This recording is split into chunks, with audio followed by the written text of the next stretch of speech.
Hey everybody, welcome back to Lemon Branch DIY, your DIY home fixes that save you time and money. Today, we are working on our toilet that does not shut off. Stick with me and I'm going to show you how.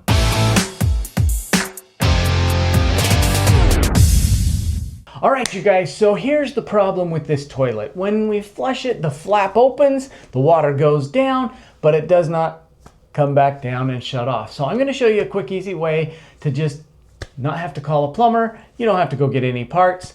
Let me just show you what I'm going to do to fix it. So once we get the lid back off of the toilet, when you go to open this, if somebody flushes it, watch that red valve, it gets stuck. So see how that flap does not go down? Well, if it doesn't go down, the water just continues to run down the toilet. So you have to come and flip the handle, and sometimes it works, sometimes it doesn't, or you have to open it up and hit the flap back down. Okay, so there's two reasons why this is happening. If this thing gets up too high, it will just stay up. And we need to have that down, otherwise you can see the water continues to flow. So that's the first thing you want to check, is to see if this flap is not going back down. So you can see how that just gets stuck. So there's a couple things that are happening. It's when this lever gets lifted up so high, see how it just that engages that? So the one thing that I've noticed is this is pretty loose. So these are just little hand tighten things, and so when you go to tighten it, this is counterclockwise, so make sure that this guy is nice and tight. So we're going to make sure that the arm is really tight. You don't want to use too heavy of a tool on this because they are plastic, they'll just break.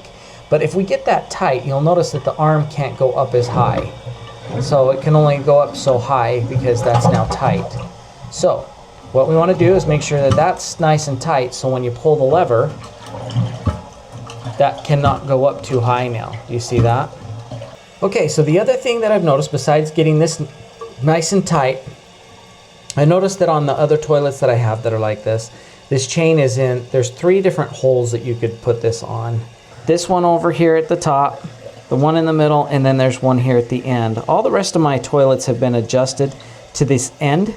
So what we want to do is change this guy to the end hole, and when we do that, we're going to want to shorten the chain. So all you do is you just slide it out. So see how that hook is? It just slides right out of the hole.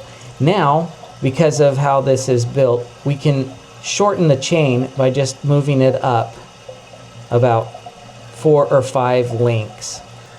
Just like that, and that frees up the hook, and then we'll just shorten it by 4 or 5 links. So basically you can see I just counted down like 5 links, and now I'm just looping it back through the hook and pulling it tight till it goes down like that. So now I've got 5 links, and I will test to see that's about the right length. So you just want the chain to be tight, and we'll loop it through this last hole. So I can just feed the hook right through this last hole again, just like that. And now we'll just test it as it's doing its thing. So it will definitely lift up and go back down. Now let's just get it filled up and we'll test it.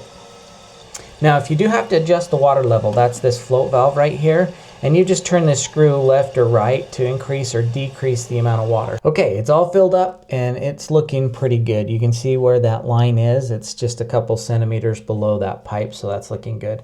So now, yeah, let's just go ahead and test the function again of it. And now that we've readjusted the chain and we've got this nice and tight, that should prevent that flap from coming up too high, and so it'll just seat back down. So that's pretty good. And if I hold down the valve, you know, if I hold it down as far as I can and hold it there, that's when it was getting stuck before. So now it just can't come up that high. So I really think that just making that adjustment, we should have that taken care of.